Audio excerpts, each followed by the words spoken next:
तो hello guys, कैसे हो आप सभी लोग। मैं आ गया हूँ फिर से हेवनली डेमन कल्टीवेशन सिमुलेशन का अगला पार्ट लेके। उस बंदे को सोरियोंग देख के कहती है, क्या तुम एक बाजीगर हो। मुकीम बोलता है, क्या हुआ। उसे कैसे पता चला कि हम यहाँ हैं। तो बाजीगर कहता है कि तुमने मुझे सुना, चलो मुझे उस बच्ची को दे दो, मेरे पास समय बर्बाद करने का टाइम नहीं है। तो हमारा एमसी उससे कहता है, क्या मैं तुमसे कुछ पूछ सकता हूँ। तो बाजीगर कहता है कि क्यों। ठीक है, मुझे लगता है कि मैं तुमको ये बता सकता हूँ, मुझे तुमको सिचुएशन समझाने की परमिशन दो। और वो बताता है कि लॉर्ड मायू ने यहाँ 4 यूनिट को सेंड किया है। पहली कंपनी ब्लड वॉरियर यूनिट ने लीड किया है। दूसरी कंपनी ब्लड स्टार यूनिट उनकी हेल्प के रूप में कार्य कर रही थी। तीसरा, इसके अलावा रॉयल स्टील डेमन यूनिट और मिस्टीरियम कंपनी के 8 सुपर ह्यूमन वॉरियर भी हैं।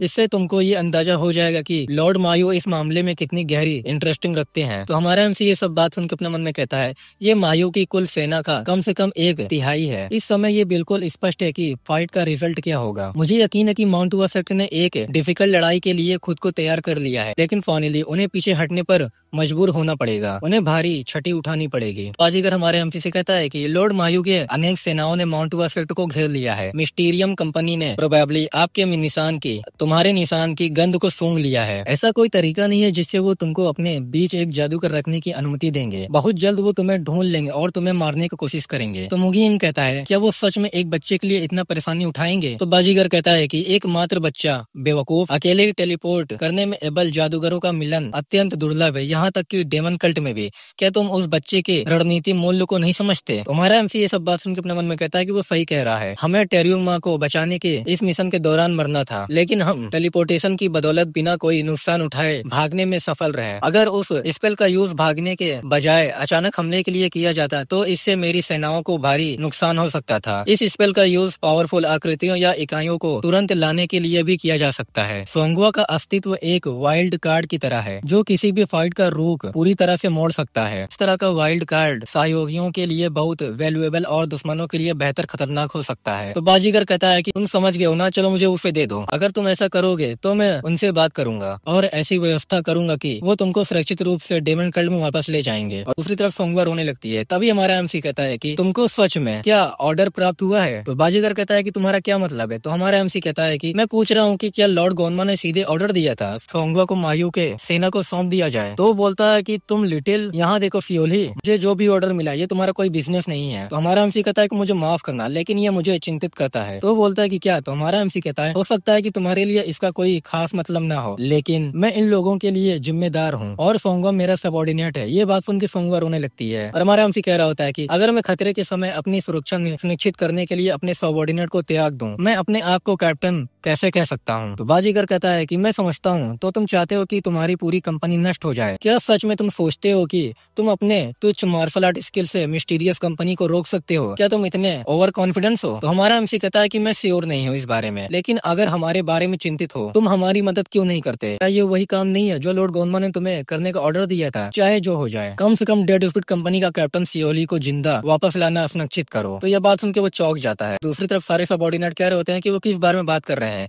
क्या केवल कैप्टन को जिंदा वापस लाना पॉसिबल है। उसे ये बात कैसे पता चली। और हमारा एमसी अपने मन में बता रहा होता है कि जब मैंने मेन कहानी शुरू की तो मैंने एक तीसरे पर्सन की नजर से एक संरक्षित बात देखी। सब कुछ पहले की तरह चलता रहा, लेकिन एक परिवर्तन हुआ जो बहुत मामूली सा था। लॉर्ड गोनमा बाजीगर से कहता है कि अगर उनमें से कोई भी दुश्मन द्वारा पकड़ लिया गया तो हमें तैयार रहना होगा। अगर कुछ भी गलत हो जाए तो कम से कम डेड फुट कंपनी के कैप्टन को वापस लाना सुनिश्चित करना। तो हमारा एमसी कह रहा होता है कि मुझे गलत होने की सिचुएशन के सारे सबूत नष्ट करने की बजाय लॉर्ड गोनमा ने उसे मुझे वापस लाने का ऑर्डर दिया। बाजीगर कहता है कि मैं समझ गया। क्या ये तुम्हारा कॉन्फिडेंस है। मुझे नहीं पता कि तुम्हें ये बात कैसे पता चली, लेकिन तुमने मेरे लिए और कोई रास्ता नहीं छोड़ा और अपनी स्वord निकालने लगता और कहता है कि मुझे केवल तुमको सुरक्षित वापस लाने के लिए कहा गया था। लॉर्ड गोनमा ने कभी भी तुमको एक टुकड़े में वापस लाने के बारे में कुछ नहीं कहा। अगर फोर्सफुली हुआ तो मैं तुम्हें अपने साथ आने के लिए मजबूर कर दूंगा। और सीधा अटैक कर देता है हमारे एमसी पे, लेकिन हमारा एमसी उसके अटैक को अपने स्वॉर्ड से ब्लॉक कर देता है। और बाजीगर कहता है कि एक तरफ हट जाओ, अगर तुम विरोध करते रहोगे मैं तुम्हें रास्ते से हटाने के लिए तुम्हारा एक हाथ काट दूंगा। और हमारे एमसी को पीछे ढकेल देता है और फिर से अटैक करने वाला होता है, लेकिन तभी टेरियोमा उसके अटैक को रोक देता है और कहता है कि बस बहुत हो गया, एक वॉरियर के लिए ऐसा बिहेव करना बेकार है। तो बाजीगर कहता है कि 7 दूतों में से एक टेरियोमा, मैंने सुना है कि तुम्हें बंदी बना लिया गया है, तुम मेरी अपेक्षा से बेहतर दिख रहे हो। तो टेरियोमा कहता है कि मेरा एनर्जी बिखर गया था, लेकिन कैप्टन सियोली ने मुझे रिकवर करने में मदद की। तो बाजीगर कहता है कि क्या ऐसा है। मुझे लगता है कि किसी स्पेशल प्रकार की इलेक्सर से ऐसा हो सकता है। तो बोलता है कि हाँ ये सही है, इलेक्सर ने मेरी टूटी हुई एनर्जी को तुरंत ठीक कर दिया। मुझे यकीन नहीं है कि सियोली ने ये कैसे किया, लेकिन ये स्पष्ट एबनॉर्मल एबिलिटी वाला पर्सन है। तो बाजीगर कहता है कि तो क्या तुम भी यही कह रहे हो? क्या तुम मेरे रास्ते में खड़े होने का इरादा रखते हो? और उसके पास आकर गुस्से में कहता है, अरे हिम्मत कैसे हुई ये सब करने की, और तुम्हारे जैसे दूध की हिम्मत कैसे हुई कि वो मेरा रास्ता रोक सके? तो टेरियोमा कहता है कि मैं तुम्हें रोक नहीं रहा हूँ जगरनॉट, यहाँ तक कि अत्यधिक वफादारी भी विशिष्ट हो सकती है। बाजीगर कहता है कि तुम में हिम्मत है। तो टेरियोमा कहता है कि लॉर्ड गोनमा ने इस यंग मैन में रुचि ली है, क्या इस तरह से उसकी अवहेलना करना सच में बुद्धिमानी है? मान लो कि सियोली इस अपॉर्चुनिटी को खो देता है और लॉर्ड गोनमा के लिए बेकार हो जाता है, क्या होगा अगर रिजल्ट लॉर्ड गोनमा निराश हो जाएं ये देख के? क्या तुम इसकी जिम्मेदारी लोगे? और एक और बात, गुस्से में उससे बोलता है, तुम्हें मुझसे इस तरह बात करने का तुम्हें अधिकार किसने दिया? अपने मुंह पर लगाम दो तुम। ये सब बात सुन के हमारा एमसी अपने मन में कह रहा होता है, टेरियोमा एक वास्तविक पावरफुल है जिसे नजरअंदाज नहीं किया जा सकता। मुझे लगा कि हमारे लिए मददगार होगा, लेकिन मुझे उम्मीद नहीं थी कि वो एक डेमन के सामने भी इतने निडर होके और अनबिलीवेबल रहेगा। अब जब मैं इसके बारे में सोचता हूँ तो मुझे लगता है कि उनकी क्षमताओं में कोई खास अंतर नहीं है। टेरियोमा एक एडवांस डेमन मास्टर के लेवल पर पार कर लिया है और वो सुप्रीम डेमन बनने की कोशिश कर रहा है, और बाजीगर अभी तक सुप्रीम डेमन के लेवल तक भी नहीं पहुंचा है। तो बाजीगर अपना स्वॉर्ड रख लेता है और कहता है कि ठीक है, अगर तुम मरने के लिए इतने क्यूरियस हो तो जैसा तुम चाहो वैसा करो। जाते हुए कहता, लेकिन इस समय मुझसे किसी भी तरह की उम्मीद मत रखना, तुम लोगों ने खुद ही ये मुसीबत मोड़ ली है। और वो वहाँ से चला जाता है। हमारा अंशी बाकी सभी से तुरंत कहता है कि चलो तुम लोग सब लोग आगे बढ़ो। तो वो लोग कहते हैं ठीक है सर, और हमें दिखा जाता है वो लोग जंगल में बैठे हुए होते हैं, और हमारे अंशी उन लोग से कहता है कि हम यहाँ थोड़े समय के लिए रुकेंगे, बारी बारी से एरिया को मॉनिटर करो। तो वो लोग कहते हैं कि ठीक है सर, और वो लोग आराम कर रहे होते हैं। और हमारा अंशी टेरियोमा को एक बोतल देता है पानी का और कहता है कि तुम्हारी मदद के लिए बहुत बहुत शुक्रिया। तो टेरियोमा कहता है कि खैर हो सकता है कि मैंने तुम्हारा साइड लिया हो, लेकिन मुझे यकीन नहीं है कि ये एक बुद्धिमानी भरा डिसीजन था। मिस्टीरियस कंपनी को बस यही बच्चा चाहिए। ये तुम्हारे लिए एक डिफिकल्ट डिसीजन हो सकता है, लेकिन ये ऐसी समस्या नहीं है जिसे अब टाल सके। अगर कुछ गलत हो जाए इससे दूसरे और 4 डिसाइपल के बीच फाइट हो सकता था। तुम्हारे मन में क्या है? तो हमारा एमसी कहता है, अगर तुम डेमन कल्ट के चारों ओर देखो तुम देखोगे कि हमेशा कुछ लोग ऐसे होते हैं जिनका कोई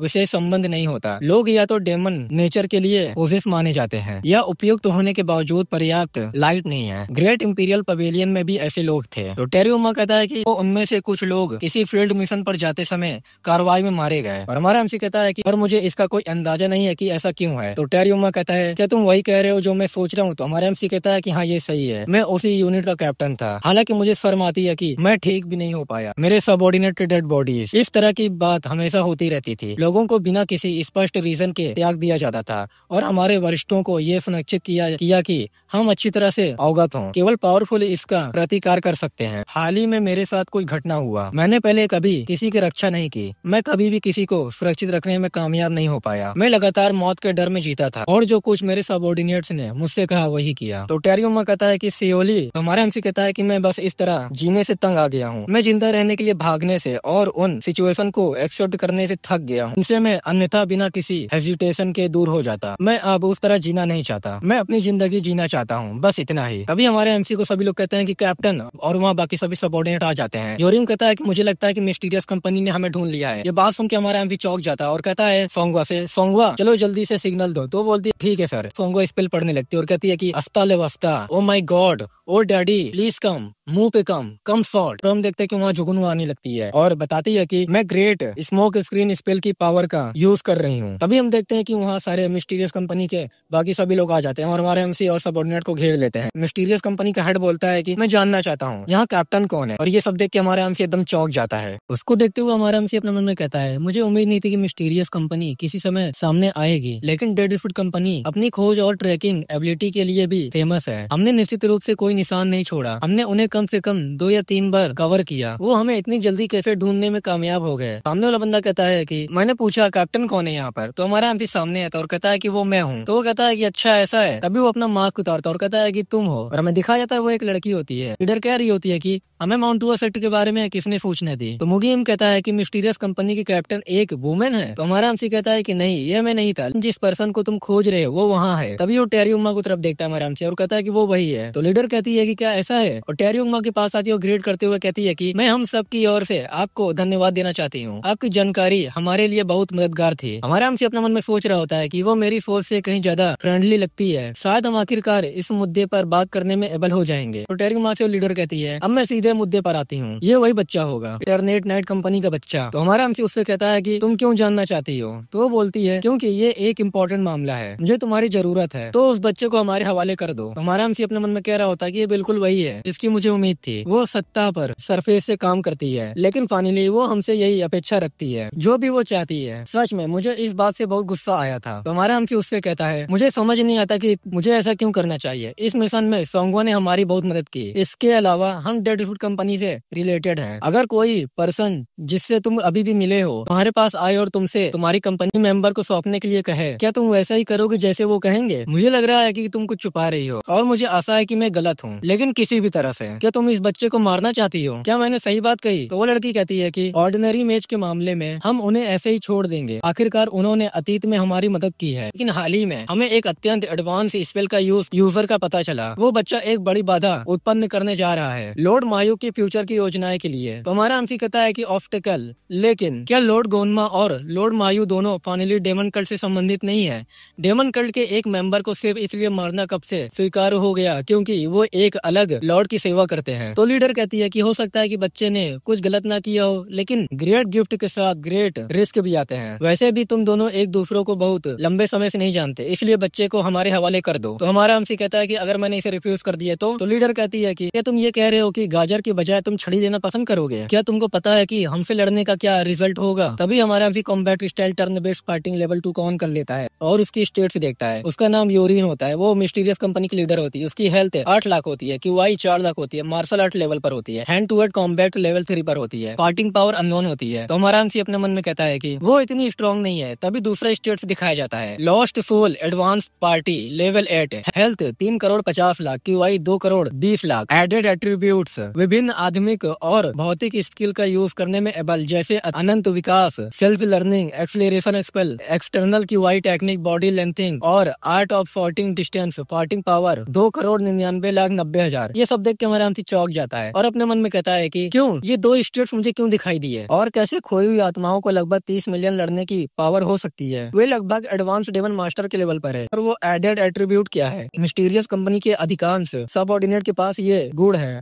और उनकी लड़ने की एबिलिटी हर एरिया में अनबिलीवेबल रुचि से भरी हुई है। यहाँ तक कि सबसे कमजोर पर्सन के पास भी 7 मिलियन से ज्यादा कॉम्बैट की पावर है, जिसका मतलब है कि केवल टेरियोंगमा और मैं ही उनसे लड़ सकते हैं। ये खोई हुई आत्माएं उन लोगों से बिल्कुल अलग लेवल पर है जिन्हें हमने इंटरनेट कंपनी के लिए मार डाला था। तभी सिस्टम बताता है कि मिस्टीरियस कंपनी के खोई हुई आत्माओं के बारे में जानकारी। मिस्टीरियस कंपनी मानसिक टेक्निकों में से रुचि रखती है, तदनुसार उनकी मेन भूमिका पर्दे के पीछे से सहयोगियों की रक्षा करना और दुश्मनों को भ्रमित करना है। वो खोई हुई आत्माओं की एक इकाई को तैयार रखते हैं ताकि वो अगर कोई सहयोगी आसपास ना हो तो वो उसका इस्तेमाल कर सके। दूसरे नोटिफिकेशन पे लिखा हुआ होता है हर जादूगर के पास अपनी एक खोई हुई आत्मा होती है, जिसका रीजन ये है कि वो अपने शक्तियों पर ध्यान देना चाहते हैं। वो खोई हुई आत्माओं पर विभिन्न स्पेल का यूज करते हैं जिससे वो एक अग्रिम दल में परिवर्तित हो जाते हैं, जिसमें अधिकांश सामान्य वॉरियर की तुलना में ज्यादा पावर और सहन शक्ति होती है। 3 से 10 लेवल तक की रैंकिंग और वीक पॉइंट विंडो खोई हुई आत्माओं के लेवल 3 से लेकर अधिकतम 10 लेवल तक रैंक किया जाता है। जब वो 9वें लेवल पर पहुंच जाते हैं तो वो परलौकिक डेमन लॉर्ड बन जाते हैं और 10 लेवल की खोई हुई आत्माएं सुप्रीम डेमन के समान पावरफुल मानी जाती है। लॉस्ट फूल का सबसे बड़ा कमजोरी उनका सर है, वो तब तक चलते रहेंगे जब तक आप उनका सर नहीं तोड़ देते। खोई हुई आत्माएं दूसरे लोगों के बॉडी के अंगों को भी फाड़ सकती है और उन्हें अपने रूप में इस्तेमाल कर सकती है। तो हमारा हमसे लीडर से कहता है क्या तुम खोई हुई आत्माओं को भी छुपा रही हो? तो लीडर कहती है कि इंटरेस्टिंग, मुझे नहीं पता कि तुमने ये कैसे नोटिस किया, लेकिन तुम सही हो। तभी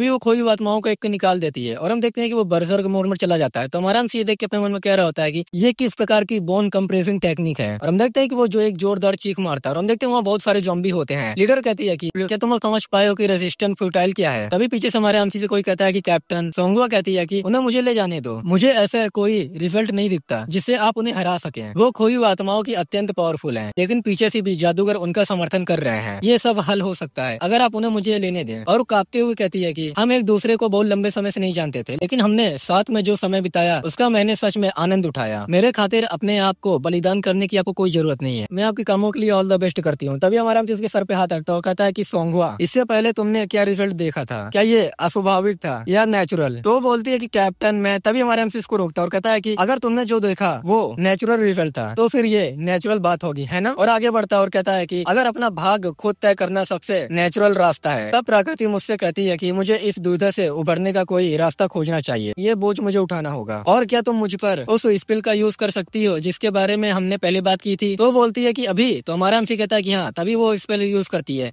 एक्सेलरेशन स्पेल को। टोंगो कहती है कि ये तैयार है, आपको बस इसे शुरू करने के लिए अपनी क्यूआई पावर का यूज करना होगा। तो हमारा हमसे कहता है कि बहुत बढ़िया, क्या तुम इसे कुछ और बार इस्तेमाल कर सकती हो? तो बोलती है कि हाँ कैप्टन, मेरे पास अभी भी कुछ पैसे बचे हुए हैं। तो हमारा हमसे उससे कहता है कि फिर दूसरों पर भी ये जादू चलाओ और अपने ऊपर भी जादू करना मत भूलना। तो बोलती है कि ठीक है सर। और पीछे से बाकी सबऑर्डिनेट कहते हैं कि कैप्टन क्या कर रहे हैं? ये आश्चर्य है कि उसने अपने जूते क्यों उतारे और फिर पहन लिए। तभी सिस्टम पे लिख के आता है आप किस टेक्निक का यूज करना चाहेंगे? Ultimate wind god, infernal hellfire blast, extreme freeze, wind blade of destruction. तो हमारा एमसी एक्सट्रीम फ्रीज को यूज कर लेता है और हम अपने मन में कहता है कि जब मैं चलते हुए रेड बूट उतारता हूँ और उन्हें पहनता हूँ, मैं विशेष टेक्निक के अनुक्रम के उस चरण को बदल सकता हूँ जिसे मैं हटाना चाहता हूँ। सिस्टम पे लिख के आता है आप कौन सा भाग हटाना चाहेंगे? एक्सट्रीम फ्रीज, दोनों आंखों पर खून फैलाएं, एबीसीडी सिमुलटेनियसली। हमारा एमसी उसको चुन लेता है। सामने से लीडर कहती है क्या तुमने अलविदा कह दिया? मुझे नहीं पता कि तुम क्या करने वाले हो, लेकिन बेहतर होगा कि तुम उस बच्चे को अभी हमारे हवाले कर दो। तो हमारा हमसे कहता है कि मैं इसे रिफ्यूज करता हूँ। तो लीडर भी कहती है कि ऐसा लगता है कि तुमको ये एहसास नहीं है कि तुम किसके खिलाफ हो। चलो ठीक है, शायद ये इस तरह से बेहतर है। अब हमारे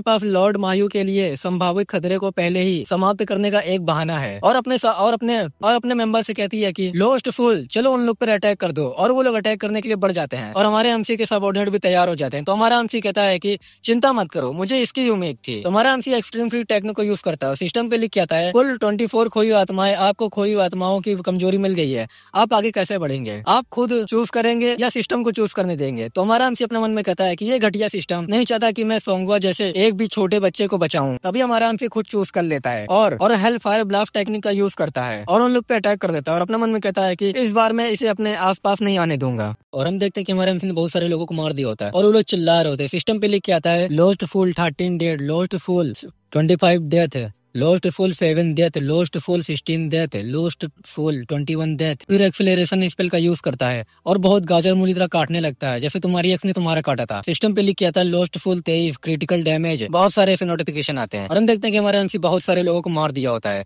और नीचे आके अपने मन में कहता है कि एक्सट्रीम फ्रीज खत्म हो गई। लास्ट टेक्निक अपनी पूरी पावर से उन पर इफेक्ट नहीं डाल सकी। इसके अलावा ये सामान्य से भी जल्दी खत्म हो गया। क्या ऐसा इसलिए है क्योंकि मैंने एक्सेलरेशन स्पेल के साथ किसी और चीज का ज्यादा यूज किया है, या फिर इसका संबंध दुश्मनों के एक बड़े समूह के खिलाफ लेवल 2 की बारी आधारित लड़ाई से है? और हम देखते हैं कि हमारे एमसी के सामने और कुछ ज़ॉम्बी खड़े हुए होते हैं। तो हमारा एमसी अपने मन में कहता है कि फायर रेड बूटों ने इसे बहुत आसान बना दिया है, समय को वैसे ही स्थिर करना जैसे वो अभी है। एक्सट्रीम फ्रीज, और जोर से आगे बढ़ जाता है तेजी से मारने के लिए। तो कह रहा होता है कि क्या ये स्पष्ट नहीं है कि मुझे क्या करना है? मैं तुम सभी को मार डालूंगा। और टेरियो ये सब देख रहा होता है और कह रहा होता है कि वो अपनी एबिलिटी से मुझे लगातार सरप्राइज करता रहता है। सोंगवा भी कहती है कि मैं बिलीव नहीं कर सकती कि कैप्टन इतने ज्यादा पावरफुल है। तो मुगीम उसके सर पे हाथ रखता है और कहता है कि देखो बच्चे, मैंने तुमसे कहा था कि चिंता मत करो, कैप्टन किसी भी सिचुएशन से बाहर निकल सकता है। और हंसने लगता है और कह रहा होता है कि और मुझे उन्हें अपना मास्टर कहने का सम्मान प्राप्त है। वो बोलती है कि ये सही है। जोक्सिंग योरिम से कहता है कि मैं सपना तो नहीं देख रहा हूँ। तो योरिम कहता है कि नहीं, तुम सपना नहीं देख रहे हो, क्योंकि हमने हमेशा यही आशा की है, एक ऐसा कैप्टन। फिर हमारा उन सभी को मार डालता है। अब केवल 7 खोई आत्माएं बची हुई हैं, उनमें से 2 की हालत खराब है, इसलिए केवल 5 ही ऐसे बचे हैं जो अभी भी अपनी पूरी ताकत से लड़ सकते हैं। टेरियो आता और कहता है कि क्या तुम ठीक हो? तो ये एक साथ यूज करने के लिए बहुत सारी तलवार आभा थी। मुझे यकीन है कि तुम्हारे अंदर भरपूर मात्रा में क्यूआई है, लेकिन फिर भी। तुम्हारा एमसी कहता है कि मैं ठीक हूँ। फिर हमारा MC QI charge level 2 speed और लेंथ वाइज समन क्यूआई का यूज करता है, जिससे हमारा एमसी का क्यूआई वापस आ जाता है और कहता है कि चिंता मत करो। ये देख के टेरियो कहता है कि अब ये क्या है? सिस्टम पे लिख के आता है reference information, first attempt 100%, second attempt 80%, third attempt 70%। Each subsequent प्रयास 50% पर निर्धारित है, जैसे कि ऊपर दिखाया गया है। आप 15 मिनट के कूल डाउन समय के बाद इस एबिलिटी का यूज कर सकते हैं। हमारा एमसीबी कहता है कि मेरा स्किल लेवल ऊपर जाने के बाद स्ट्रॉन्ग हो गया है। टेरियुमा कहता है कि मैं कहना चाहूंगा कि तुम एक अद्भुत वॉरियर हो, लेकिन इससे सिचुएशन में कोई खास बदलाव नहीं आएगा। तो बोलता है कि क्या, तो कहता है कि उधर देखो, और हम देखते हैं कि वहाँ पर कुछ होने लगता है। तो हमारा एमसीबी देख के कहता है कि ये क्या हो रहा है अचानक से, और हमें दिखाया जाता है जो हमारे एमसी ने मारा होता है वो आपस में जुड़ने लगते हैं। और टेरियुमा कहता है कि बॉडी के अंग जुड़ रहे हैं, खोई हुई आत्माओं को मारना उन्हें रोकने के लिए पर्याप्त नहीं है। मिस्टीरियस कंपनी डेथ आत्माओं को जमे हुए ज़ॉम्बी के रूप में पुनर्जीवित कर सकती है। वो खोई हुई आत्माओं की तरह चतुर या फुर्तीली नहीं है, लेकिन उनके बॉडी और भी ज्यादा स्ट्रॉन्ग और तेज है। ये सच है कि तुम एक एबनॉर्मल वॉरियर हो, लेकिन जब तक खोई हुई आत्माओं को मिस्टीरियस कंपनी का समर्थन प्राप्त है वो प्रैक्टिकली इनविंसिबल है। चाहे उन्हें तुम कितनी भी बार मार डालो, लेकिन वो फिर से जिंदा हो जाएंगे। और एक तरफ इशारा करते हुए कहता है टेरियुमा, और क्या वो तुम्हें वो आदमी दिखाई दे रहा है? और हम देखते हैं कि लीडर के पीछे कोई मास्क पहना हुआ आदमी होता है और बताता है कि मिस्टीरियस कंपनी 3 इकाइयों में बटा हुआ है और हर इकाई का अपना लीडर है। वो उसे मून वॉरियर कहते हैं। उसका काम उनके कमांडर की रक्षा करना है। वो कम से कम मेरे जितना ही स्ट्रॉन्ग है, अगर वो और भी ज्यादा पावरफुल नहीं है। और अभी ये समाप्त नहीं हुआ है, उन्होंने अभी तक अपना सबसे भयानक हमला शुरू नहीं किया है। तुम भोले तो नहीं हो ना, है ना? वो लोग वॉरियर नहीं है, वो मेजेस हैं, और उस काम में स्पेशल मेजेस हैं। वो ऐसे स्पेल का यूज करते हैं जो लोगों को मेंटल रूप से पागल कर देते हैं। क्या तुमने पहले कभी मैजेस के हमले का एक्सपीरियंस किया है? तुम्हारा एमसी कहता है कि नहीं। टेरियुमा बताता है अगर ये तुम्हारा पहली बार है तो तब तो ये तुम्हारे दिमाग को उड़ा देगा, और अगर तुम गिर गए, खैर मुझे लगता है कि तुम बाकी सब जानते हो। क्या मैंने तुम्हें पहले नहीं बताया था? हम सब अब मरने वाले हैं। ये बहुत आश्चर्य की बात है। तभी लीडर कहती है कि मैं किसी ऐसे पर्सन को नहीं जानती थी जो फोर्थ डिसाइपल के लिए इतना पावरफुल काम करता है। अभी भी उसने कौन सी टेक्निक यूज की? क्या ये किसी प्रकार की किंगोंग टेक्निक थी? तो मास्कोला कहता है कि मेरी ओपिनियन में मुझे नहीं लगता कि ये किंगोंग था। साथ ही ऐसा प्रतीत नहीं होता कि उसने कोई जादू भी किया है। अगर ये निश्चित रूप से किसी प्रकार की डिवाइन टेक्निक है, ये प्रोबेबली एक स्पेशल योग्यता है जो उसे अस्थायी रूप से स्पीड प्रदान करती है, लेकिन वो इसका यूज दोबारा नहीं कर सकता। अदरवाइज यहाँ हर कोई आत्मा पहले ही मर चुकी होती। चिंता मत करो, उनके पास 7 दूतों में से केवल एक टेरियुमा ही है, और वो मिस्टीरियस वॉरियर जो खुद को डेड स्पीड कंपनी का कैप्टन कहता है। मैं टेरियुमा को संभाल लूंगा। शेष बची 5 खोई आत्माओं को डेड स्पीड कंपनी के कैप्टन से लड़ने दो, हेड कंपनी मेंबर और जादू से पुनर्जीवित जमे हुए ज़ॉम्बी के साथ। तो लीडर कहती है कि क्या ये इनफ होगा? तो मास्कोला कहता है कि मात्रा में होना चाहिए, क्योंकि वो खोई आत्माएं 7वें और 8वें लेवल पर है। तो रल हमारी स्पेशलिटी मैजिक है, हाथ से हाथ का मुकाबला नहीं है ना? तो लीडर कहती है कि तुम्हारे बात में तो पॉइंट है, तो फिर चलो इस बार एक वाइड रेंज स्पेल का यूज करते हैं। मास्कोला कहता है कि मुझे यकीन नहीं है कि इसकी जरूरत होगी, वैसे भी वो हमारे लिए कोई मुकाबला नहीं है। और वो अपने कपड़े को हटाता और कहता है कि लेकिन कोई बात नहीं है, चलो ऐसा करते हैं। तो लीडर कहती है कि तो फिर क्या हमें शुरू करना चाहिए? फिर वो शुरू करती है और हम देखते हैं कि एक जोरदार आवाज आता है और जिससे बाकी सभी के कान दर्द होने लगते हैं। मुगीम कहता है कि ये कैसी आवाज है? सोंगो बताती है कि ये किसी प्रकार का मेंटल अटैक है। तो मुगीम कहता है कि वो क्या है? तो सोंगो बताती है कि ये एक प्रकार का कर्स है जो आपको भ्रमित कर देता है या आपको मरने पर मजबूर कर देता है। मैं सोचता हूँ कि ये सेंसेस को डिसऑर्ड कर देता है। तो मुगीम कहता है कि क्या ये पॉसिबल है कि एक वाइड रेंज कर्स? दूसरी तरफ टेरियुमा कहता है तो फाइनली उन्होंने शुरू कर दी। केवल तुम और मैं ही इतने पावरफुल कर्स का विरोध कर सकते हैं और फाइट जारी रख सकते हैं। मास्क वाला बंदर टेरियुमा से कहता है कि बहुत समय हो गया टेरियुमा। तो टेरियुमा कहता है कि सच में ऐसा हुआ है? ऐसा कब से हो रहा है? 10 साल। मास्क वाला कहता है कि हाँ, मुझे विश्वास है कि तुम अच्छा कर रहे हो। तो अब ऐसा प्रतीत होता है कि तुम हमारा प्रस्ताव स्वीकार नहीं करना चाहते। मुझे लगता है कि तुम जानते हो कि इसका क्या मतलब है। तुम जैसे 7 दूतों में से एक भी हमें रोक नहीं सकता। ऐसे झगड़ों में पढ़ने से क्या फायदा जिसका रिजल्ट इतना स्पष्ट है? तो टेरियुमा अपना स्वर्ण निकालते हुए कहता है इसमें स्पष्ट क्या है? अगर तुम सोचते हो कि मैं वही वॉरियर हूँ जो पहले था तो तुम बहुत बड़ी गलतफहमी में हो। तो मास्कोला भी अपना स्वord निकालते हुए कहता है तो निश्चित रूप से पहले की तुलना में ज्यादा स्ट्रॉन्ग हो गए हो तुम। चलो फिर इस मामले में भी वो अटैक कर देता है, लेकिन टेरियुमा के अटैक को रोक लेता है। मास्कोला हंसते हुए कहता है चलो देखे कि तुम्हारे पास क्या है। 7 दूतों में से एक टेरियुमा, और हम देखते हैं कि टेरियुमा उसको पीछे ढकेल देता है। ये देख के मास्कोला कहता है कि मैं समझता हूँ तुम क्लोज रेंज में काफी खतरनाक हो इस मामले में। तो वो पीछे हट जाता है और कहता है कि क्या होगा अगर मैं तुमसे दूर से फाइट करूँ और अपने स्वord में QI को चार्ज करता है। तो टेरियुमा कहता है कि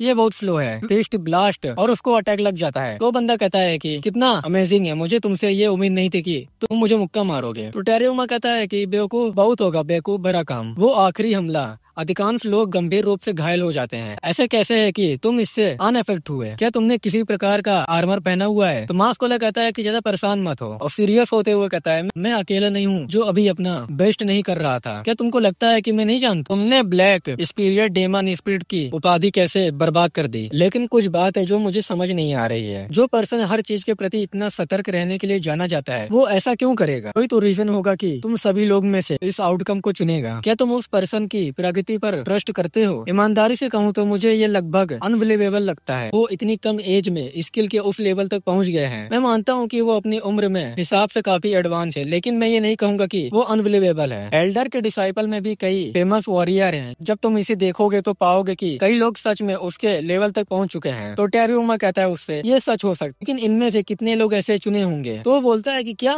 तो टेरुमा बोलता है कि उन्होंने अपने विरुद्ध सभी बाधाओं के बावजूद लड़ने का डिसीजन लिया। मैंने उसे केवल एक दो बार लड़ते हुए देखा, लेकिन मैंने इसे सहज रूप से महसूस कर लिया है। वो आदमी जानता है, तभी वो अटैक कर देता है, लेकिन उस अटैक को वो रोक लेता है और कहता है कि उसके पास जीतने का एक मौका है। वो ऐसी संभावना देखता है जिसकी मैं कल्पना भी नहीं कर सकता। तो मास्क वाला कहता है कि इससे तो यही साबित होता है कि तुम कितने बड़े मूर्ख हो। अपने चारों ओर देखो, क्या तुमको इस फाइट को जीतने की कोई संभावना दिखती है? तो टेरुमा कहता है कि क्यों ना हम इंतजार करें और देखें वो किस प्रकार का समाधान लेकर आता है। और दूसरी तरफ हमारा एमसी अपने कान को पकड़ के बैठा हुआ और कह रहा होता है कि डैम इट, मेरा सर घूम रहा है जैसे कि मैंने शराब पी हो। क्या मेंटल अटैक का एक्सपीरियंस ऐसा ही होता है? और दूसरी तरफ वो मॉन्स्टर खड़ा हुआ होता है और कह रहा होता है हमारा एमसी वो रहा वो लगभग 30 मिलियन कॉम्बैट की पावर वाली खोई हुई आत्मा। तभी वो अटैक कर देता है। सिस्टम पे लिख के आता है आपने लॉस्ट फुल 12 वीकनेस को ढूंढ लिया है, आप आगे कैसे बढ़ेंगे? खुद डिसाइड करेंगे या सिस्टम को डिसाइड करने देंगे? तो हमारा एमसी खुद का डिसीजन ले लेता है, लेकिन तभी हमारा एमसी फिसल के गिर जाता है और कह रहा होता है अपने मन में आखिर क्या हुआ? मैंने आगे भागने की कोशिश की, लेकिन मेरे पैर अपने आप ही आगे बढ़ गए। ऐसा लगता है जैसे मेरा बॉडी मेरे मस्तिष्क से आने वाले संकेतों को अनदेखा कर रहा है। और दूसरी तरफ वो अटैक कर देता है ज़ॉम्बी और हमारा एमसी कह रहा होता है कि एक्सट्रीम फ्रीज खत्म हो गया है और एकदम पास आ जाता है ज़ॉम्बी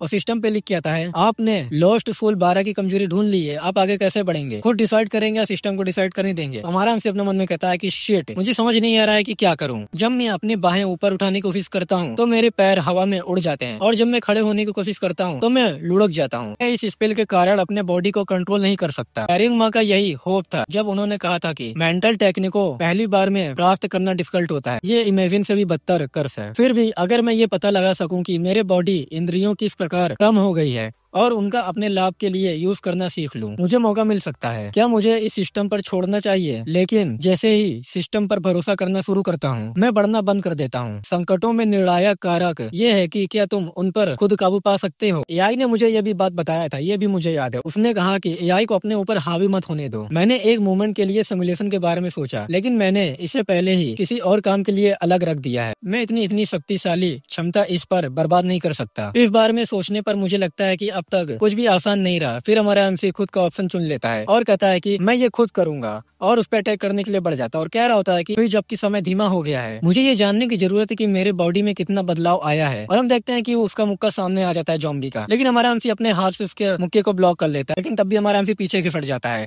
और फिर से वो ज़ॉम्बी अटैक करता है हमारे एमसी पे, लेकिन फिर भी हमारा एमसी अपने हाथ से ब्लॉक कर लेता है उसके अटैक को और थोड़ी देर बाद कहता है कि बहुत बढ़िया, कम से कम मैंने कुछ मूव्स को समझ ली है। और दूसरी तरफ योरियन, सोरियोंग और सोंगो को देखते हुए हमारे एमसी कह रहा होता है कि सोरियोंग, योरियम, क्या उन्होंने मेंटल अटैक पर काबू पा लिया? तभी वो सोंगो की तरफ देखता है तो वो कुछ स्पेल कर रही होती है और कहता है कि ओ मैं समझ गया, मेरे सबऑर्डिनेट अभी भी जमे हुए ज़ॉम्बी से लड़ने के लिए संघर्ष कर रहे हैं, लेकिन शुक्र है कि सोंगवा ने सोरियोंग और योरियम को मेंटल अटैक से मुक्त कर दिया है। इसके अलावा मैंने उन्हें जो डिवाइन वेपन और मार्शल आर्ट स्किल दिए थे उनका यूज किया। मेरे सबऑर्डिनेट ने वॉर का भरपूर एक्सपीरियंस प्राप्त कर लिया है, इसलिए उन्हें थोड़ी देर और टिके रहने में एबल होना चाहिए। हाँ मैं ये कर सकता हूँ, ये मेरी फाइट है। फिर हमारा MC combat style, free style को यूज करता है और उस पर अटैक करने के लिए बढ़ जाता है, वो लेकिन ब्लॉक कर लेता है और हमारा एमसी कहता है कि मैं खुद इसका पता लगा लूंगा। दूसरी तरफ लीडर से कोई बंदा कहता है कि वो काफी स्ट्रगल कर रहा है और हमें इन दोनों के बारे में बताया जाता है। एक का नाम होता है कि गासा, एक का नाम म्यूसा होता है। तो गासा कहता है कि टेरोंगमा और मोन वॉरियर पहले ही एडवांस डेमन मास्टर के लेवल तक पहुंच चुके हैं, इस फाइट के रिजल्ट तक पहुंचने में कुछ समय लग सकता है और कर्स होने के बावजूद ऐसा प्रतीत होता है कि डेड स्पीड कंपनी का कैप्टन जादू को समायोजित कर रहा है। ऐसा कहता है कि इसके अलावा उसके दो सबऑर्डिनेट ने उस बच्चे के जादू की मदद से कर्स को तोड़ दिया है और वो दोनों अकेले ही सभी जमे हुए ज़ॉम्बी से लड़ रहे हैं। तो लीडर कहती है कि तुम ठीक कह रहे हो, मुझे लगता है कि शायद मैं आयोग विरोधियों पर बहुत ज्यादा पावर बर्बाद कर रही हूँ, लेकिन ऐसा लगता है कि मैंने उसे अंडर एस्टिमेट कर दिया था। इस फाइट को इसी तरह लंबा खींचने देने से कोई फायदा नहीं होगा। अगर हमारे किसी वॉरियर को मात्र सिल्वर स्पीड यूनिट द्वारा चोट पहुंचाई गई तो बाद में मुझे गंभीर परेशानी हो सकती है। तो म्यूसा कहता है कि अब हम क्या करें? तो लीडर कहती है कि चलो और भी ज्यादा स्किल को यूज करते हैं। डेथ स्पीड कंपनी पर घोस्टली जादू डालो, हम उन्हें साउंड से पैरालाइज कर सकते हैं और डेथ स्पीड कंपनी के कैप्टन पर एडिशनल इल्यूजन स्पेल का यूज करो, वो ज्यादा समय तक इल्यूजन को झेल नहीं पाएगा। मैं उन्हें इस तरह मुश्किल से लड़ते हुए देखकर थक गई हूँ, जैसे कि वो सोचते हैं कि वास्तव में उनके पास हमारे खिलाफ एक मौका है। अब उन्हें एक बार और हमेशा के लिए कुचल देने का समय आ गया है, उन्हें फिर कभी हमारा विरोध करने का साहस नहीं होगा।